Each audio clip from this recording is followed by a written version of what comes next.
Joining me now, Fox News Middle East and terrorism analyst Dr. Walid Phares, also foreign policy advisor to Donald Trump. Great to have you here. Thank you, Lou. Let's start with, if I may, what's behind this increase in terrorist attacks in this country? I mean, 5 this year. Yeah. We've seen a steady increase since 2013. Lou, this is a wave, and a wave basically comes after a previous wave and comes before the next wave. So we want to read what has been happening in New York, Manhattan, in New Jersey as one wave targeting the greater New York area. And in my modest assumption is that because of what's happening right now in New York, we have the United Nations General Assembly, you have all those leaders. It's a message of intimidation, but also it is a message that ISIS and other jihadists in the area is going to say, oh, we can hit the United Nations, we can hit the United States in New York where all these leaders are.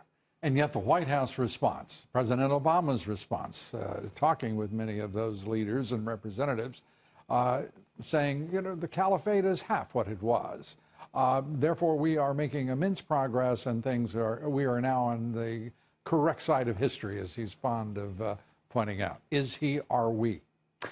The caliphate is half what it was because it lost the desert, couple towns in Iraq, more so in Syria. Let's see what's going to happen when we're going to reach their capitals in Mosul and in Raqqa. If he's still in the administration, if we have another president, that's a more challenging thing. But the caliphate is not just land. The caliphate basically is an outreach. And now ISIS has an outreach in 36, 38 countries. More important for us, it has an outreach in, as FBI said, all 50 states.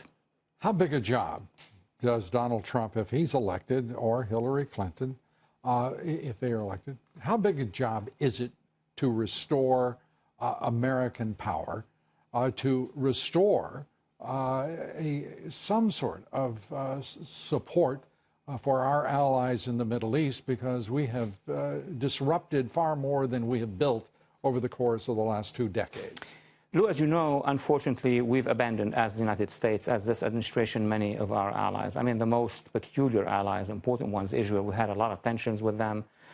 We have abandoned the Gulf while confronting the Iranians. Right. We have actually abandoned Egypt to the Muslim Brotherhood as well as Tunisia. We've got to start from somewhere, and I think Egypt should be a good start. And President Sisi meeting with Donald Trump and with Hillary Clinton. What do you expect to come of it? Well, Mr. Donald Trump has mentioned Mr. Sisi, President Sisi, and mentioned the King of Jordan as potential partners and allies. This is big. This is a major change from what was before.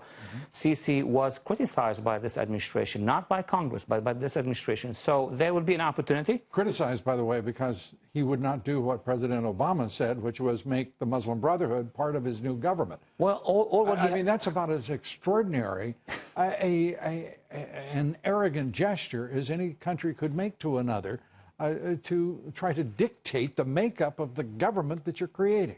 This is, Lou, against the course of history, because the course of history in Egypt was 33 million Egyptians. That's the largest group of humans ever walking on planet Earth, rose against the Brotherhood. Before even Mr. Sisi does any decision, he backed them. I think we should have backed him and them. We didn't. And it's going to be interesting to see how this history unfolds, because so much depends on how well the next president deals with all of the many challenges and tests and threats from the Middle East and Northern Africa. The world extends beyond that, to Russia, to China, and beyond, and this hemisphere as well, but some settling to do there. Dr. Walid Phares, always good to have you with us. Thank you for having me. Great.